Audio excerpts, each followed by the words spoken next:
Sorry about that, with my girlfriend. Figured you didn't need to listen to my whole conversation. Anyways, so that is what started me being gay, sort of, I guess. It's kind of what helped me along, kind of what pushed me along the track. About a month after, I told my friend at youth group, who later became my roommate. Anyways, I told her that I liked girls. And I don't think that I think she was accepting of it, she was okay with it, but I don't think she understood what it meant for me to say that. I'd been really depressed for a while, as I said earlier,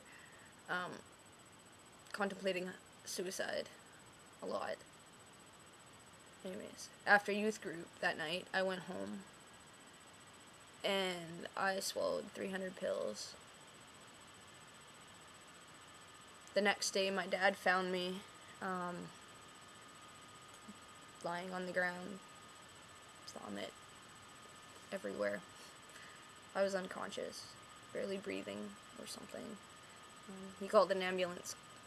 Ambulance came over, and my mom had to drive down from where she was living at the time, about 2 hours away, and I was put in intensive care for 3 or 4 days, and then I was in the psych ward for another 3 or 4 days.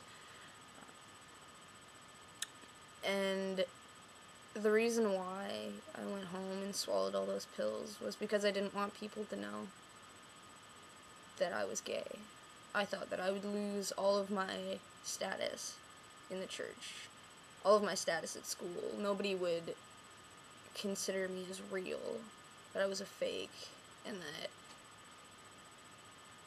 everything I had ever said about myself and my faith and everything was a lie, and I couldn't bear to live with that. I couldn't. So I tried to kill myself. When I woke up, I guess I was awake for a while before I actually remember. But I remember going home from the hospital. My mom was saying that it doesn't matter who you are, it doesn't matter what you are. You could be a thief, a murderer, you could be whatever, you could be gay, and I'll still love you because you're my kid. That meant a lot to me. I don't know if she actually said anything about the thief or murder or kill whatever part, but I remember it was along those lines. And that meant a lot to me, knowing that my mom at least would be there. She didn't know I was gay at that point. It took me about 2 years after that to come out to my mom as gay.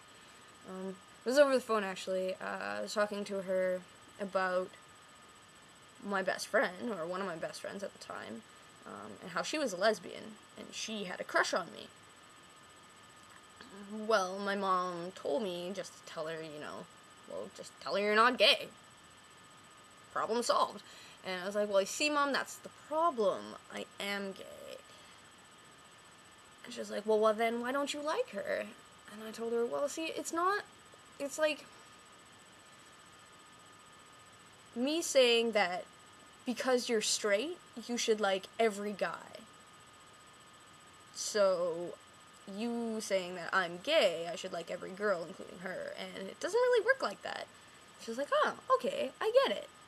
And we just kept talking, and it was really cool, because she did accept me, like she said. And since then, she's been taking courses on, like, educating people about the LGBT community. She teaches sexual health in classes at schools, which is really awesome. I think it's super cool. And she's really okay with talking about it. And I think that is really admirable. I think it's really hard for some parents, and I think it was really hard for her, but she just, bam! stuck to it and, like, rode over it and just kept going and was like, screw it, there's nothing to be afraid of. This is my child. This is my kid. Yeah. So, I thought that was really cool. Moving on to being a guy, I guess? I don't know. I thought I would make, like, a list of, me as a woman versus me as a man, and my likes and dislikes of each. So, I guess I'll start with me as a woman, because that's where I am right now. I'm currently female-bodied.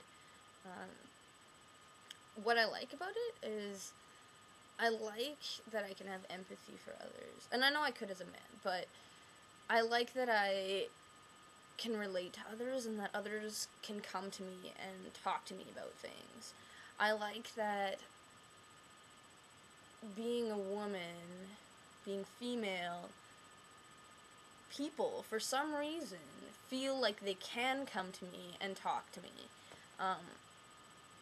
Many psychological studies have shown that both men and women feel more comfortable talking to women. So, I like that. I like that people like me, people feel comfortable around me. I like that bonding that you get, particularly among women. Like, it's that sense of, I can say anything, or it's okay, something that you wouldn't necessarily tell someone of the opposite sex or gender. It just feels like there's no boundaries there. There's you can just say whatever, and I really like that. Another thing I really like is, particularly at work, not having to lift heavy things. Again, I'm short, and I don't weigh much, and I don't really have much muscles as a result. So I don't really like lifting things. And I like that, I can make a guy do it instead. It's kind of funny. Yeah. So many things I dislike about being a woman are my breasts. Many things. I don't like them. I don't like people touching them. I don't like people looking at them. I feel very uncomfortable naked. I don't know, it's just kind of, I don't like not being strong, not being able to lift those things. I don't like the expectations of society. You're a woman, therefore you have to have long hair, you have to be really girly and really nice, and have a super high-pitched voice all the time. You have to be sexy and have cleavage, and it's just, no, that is not me. I stay as far away from that as possible. I don't like any server job that I apply for, I can't get, because I don't have the cleavage, I don't have the long flowing hair, I don't have the legs. I might have the legs, but I hide them with pants, because I don't like wearing mini skirts in December. I don't like that. I also, very much, along the lines of mini skirts in December, I don't like women's clothes. I don't shop in the women's clothes section. The last time I went shopping in the women's clothes section, I was looking for a bra, specifically a sports bra, and oh my goodness, I remember going, it was at the Bay, and I was looking around and I couldn't find my size, and I go up to the lady and I was like, do you have any sports bras in A cups?